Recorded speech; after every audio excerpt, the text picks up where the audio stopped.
Hi, thanks for watching BibleMountain.com. In this video we're going to read from Exodus 13 and 14 and talk about fairness and God.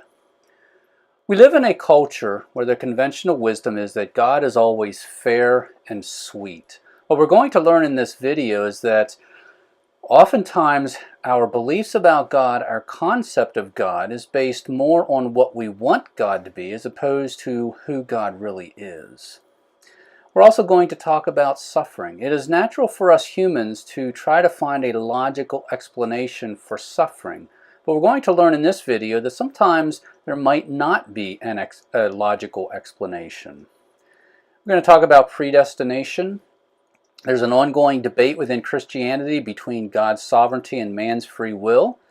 And in today's passage, we're going to see an example that argues in favor of God's sovereignty and argues in favor of predestination. And we're going to talk about complaints. It is natural for us humans to complain, and it's natural for us to complain about God. It's natural for us to complain to God. What we're going to learn in this video is we should be very careful about complaining to God, complaining about God, and asking God why certain things are happening the way they're happening. Now, before we get started, let's establish a little bit of context. Today's passage is Exodus 13 and 14. It's in the Old Testament. The Old Testament's represented by the blue box here. The Old Testament tells us about events that happened from the beginning of time up through about 400 BC. The book of Exodus, represented by the red box, tells us about events that took place between 2000 BC and about 1400 BC. And then today's passage, Exodus 13 and 14, tells us about events that took place somewhere around 1446 BC. The book of Exodus, represented here by the blue bar, is 40 chapters long. Exodus can roughly be divided into half. The first 19 chapters tell us about historical events. The last 21 chapters, represented by the yellow box, contains laws that God gave to Moses at Mount Sinai. And again, today we're reading Exodus 13 and 14. That tells us about historical events that took place approximately 1446 BC. Let's look briefly at a map. The Israelites had spent many years in slavery in Egypt. They probably lived here around Ramses somewhere. And when they were freed from slavery, their ultimate destination was to go up to the Promised Land. And so the shortest way to get there would have been right along the coast, right through Philistia.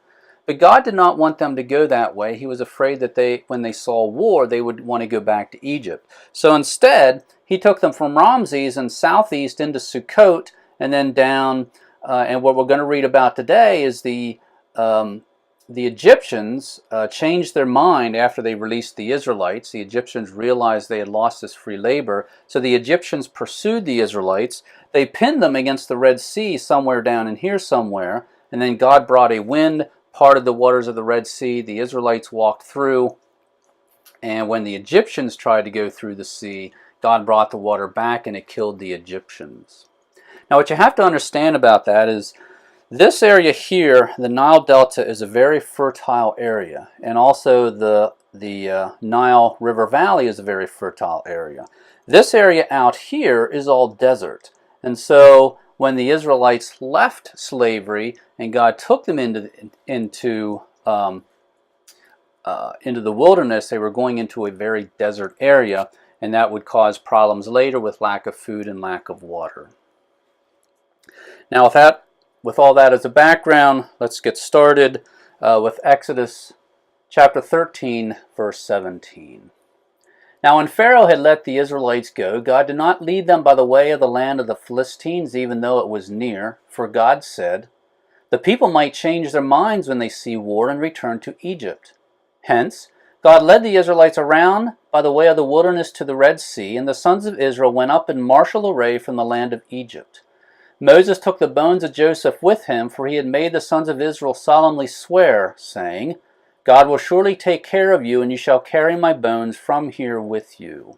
Now notice the word swear. In our culture, we associate the word swear with bad words, with cursing. In their culture, swearing was connected with swearing an oath, and that's how they made legally binding agreements. And when Joseph had died, before he died, he had made his descendants swear and make a binding agreement with him that they would take his bones with them when they finally left Egypt and went back to the promised land. Let's continue reading at verse 20. Then the Israelites set out from Sukkot and camped in Etham on the edge of the wilderness. Yahweh was going before them in a pillar of cloud by day to lead them on the way, and in a pillar of fire by night to give them light, that they might travel by day and by night. He did not take away the pillar of cloud by day, nor the pillar of fire by night from before the Israelites. Now Yahweh spoke to Moses, saying, Tell the sons of Israel to turn back and camp before Pi-hahiroth, between Migdol and the sea. You shall camp in front of Baal-zephon, opposite it, by the sea. For Pharaoh will say of the sons of Israel, They are wandering aimlessly in the land. The wilderness has shut them in. Thus I will harden Pharaoh's heart, and he will chase after them. And I will be honored through Pharaoh and all his army. And the Egyptians will know that I am Yahweh. Now notice the phrase, I will harden, and notice the phrase, I will be honored. Now again, the conventional wisdom in our society is that God is always fair and sweet. But we see here that God hardened Pharaoh's heart. And the reason he hardened Pharaoh's heart was so that he could bring death and destruction on the Egyptians, so that God himself would be honored. And so we see this is an example of God's really not being fair, and nor is he being very sweet and nice. And again, what this tells us is that oftentimes in our society, our concept of God, our beliefs about God are based more on what we want God to be as opposed to who he really is. When we form our beliefs about God, we have to accept what the Bible tells us about God and make our understanding of God conform to the Bible, and not make our understanding of the Bible conform to what we want God to be. Now, this also tells us a little bit about suffering. Again, we humans want to find a logical explanation for suffering. But in this case, the Egyptians suffered, but there really wasn't a logical explanation for it as we understand a logical explanation. Really, the reason the Egyptians suffered and died was because God was doing that to fulfill his objectives. And so we have to understand that sometimes bad things happen to us, sometimes suffering happens to us, so that God can achieve his objectives and not ours. And then this also has a bearing on the debate between God's sovereignty and man's free will. God hardened Pharaoh's heart, and so that's an argument in favor of the sovereignty of God. And if God does that, if God hardens Pharaoh's heart, then that also gives credence to the idea that God exercises predestination, and that some people are predestined to salvation and others are not. So let's continue at the very bottom of the screen. And the Israelites did so. Chapter 14, verse 5. When the king of Egypt was told that the Israelites had fled, Pharaoh and his servants had a change of heart toward the Israelites, and they said, What is this we have done, that we have let Israel go from serving us? So Pharaoh made his chariot ready and took his people with him, and he took 600 select chariots and all the other chariots of Egypt with officers over all of them. Yahweh hardened the heart of Pharaoh, king of Egypt, and he chased after the sons of Israel as the sons of Israel were going out boldly. And again, notice there in verse 8 it says again, Yahweh hardened the heart of Pharaoh. Let's pick it up at verse 9. Then the Egyptians chased after the Israelites with all the horses and chariots of Pharaoh, his horsemen and his army, and they overtook them, camping by the sea, beside Pi-hahiroth, in front of Baal-zephon. As Pharaoh drew near, the sons of Israel looked, and behold, the Egyptians were marching after them. And the Israelites became very frightened, so the sons of Israel cried out to Yahweh. Then the Israelites said to Moses, Is it because there were no graves in Egypt that you have taken us away to die in the wilderness? Why have you dealt with us in this way, bringing us out of Egypt? Is this not the word that we spoke to you in Egypt, saying, Leave us alone that we may serve the Egyptians? For it would have been better for us to serve the Egyptians than to die in the wilderness. But Moses said to the Israelites, Do not fear. Stand by and see the salvation of Yahweh, which he will accomplish for you today. For For the Egyptians whom you have seen today, you will never see them again forever. Yahweh will fight for you while you keep silent." Then Yahweh said to Moses, "Why are you crying out to me?" Now let's stop with that. And again, it's kind of natural for us humans to complain about God, complain to God. And that's kind of what the Israelites were doing here. The Israelites had just been released from slavery, and now the Egyptians are pursuing them, and the Israelites are afraid of being killed, so they're starting to complain.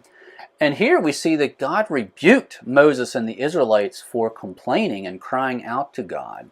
And so that's a warning to us that we should be very careful about complaining about God, complaining to God, and grumbling to God and asking God, why is this happening? Now let's keep reading right there at the top of the screen. And again, God, this was Yahweh speaking, and Yahweh said to Moses, "Why are you crying out to me? Tell the sons of Israel to go forward. As for you, lift up your staff and stretch out your hand over the sea and divide it, and the sons of Israel shall go through the midst of the sea on dry land. As for me, behold, I will harden the hearts of the Egyptians, that they may go in after them." So again, there at the bottom, notice Yahweh said he was going to harden the hearts of the Egyptians. And again, that's a contrast to how we typically want to view God. We want to think that God is always fair and sweet and nice, but we see that that is not the case. Again, we'll pick up there at 17 again. "As for me, behold, I will harden the hearts of the Egyptians, that they will go in after the Israelites, and I will be honored through Pharaoh and all his army, through his chariots and his horsemen. Then the Egyptians will know that I am Yahweh, when I am honored through Pharaoh, through his chariots and his horsemen." The angel of God, who had been going before the camp of Israel, moved and went behind Israel, and the pillar of cloud moved from before the Israelites and stood behind them. So it came between the camp of Egypt and the camp of Israel, and there was the cloud along with the darkness, yet it gave light at night. Thus the one did not come near the other all night. Then Moses stretched out his hand over the sea, and Yahweh swept the sea back by a strong east wind all night, and turned the sea into dry land, so the waters were divided. The sons of Israel went through the midst of the sea on dry land, and the waters were like a wall to them on their right hand and on their left. Then the Egyptians took up the pursuit, and all Pharaoh's horses, his chariots, and his horsemen went in after Israel into the midst of the sea. At the morning watch, Yahweh looked down on the army of the Egyptians through the pillar of fire and cloud, and brought the army of the Egyptians into confusion. He caused their chariot wheels to swerve, and he made them drive with difficulty. So the Egyptians said, "Let us flee from Israel, for Yahweh is fighting for them against the Egyptians." Then Yahweh said to Moses, "Stretch out your hand over the sea, so that the waters may come back over the Egyptians, over their chariots and their horsemen." So Moses stretched out his hand over the sea, and the sea returned to its normal state at daybreak, while the Egyptians were fleeing right into it. Then Yahweh overthrew the Egyptians in the midst of the sea. The waters returned and covered the chariots and the horsemen, even Pharaoh's entire army that had gone into the sea after them. Not even one of them remained. But the sons of Israel walked on dry land through the midst of the sea, and the waters were like a wall to them on their right hand and on their left. Thus Yahweh saved Israel that day from the hand of the Egyptians, and Israel saw the Egyptians dead on the seashore. When Israel saw the great power which Yahweh had used against the Egyptians, the people feared Yahweh, and they believed in Yahweh and in his servant Moses. And that's as far as we're going to read.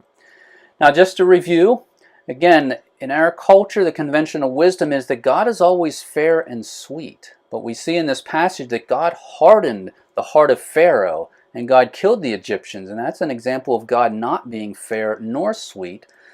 And that teaches us that sometimes our concept of God is based more on what we want God to be and not on who God actually is. We talked about suffering. It's logical, it's natural for us humans to want a logical explanation for suffering, but we see that the Egyptians suffered simply so God could achieve his objective, and that teaches us that sometimes suffering happens to us simply so God can achieve his objectives. Again, we saw an example that gives credence to the idea of predestination. God hardened the heart of Pharaoh, And that's an example of God exercising His sovereignty. And we talked about complaints. It's natural for us humans to complain when life goes awry. But we see that God rebuked Moses and the Israelites when they cried out to God and asked why. And that's a warning to us that we should be very careful about complaining to God and asking God, why is this happening to me?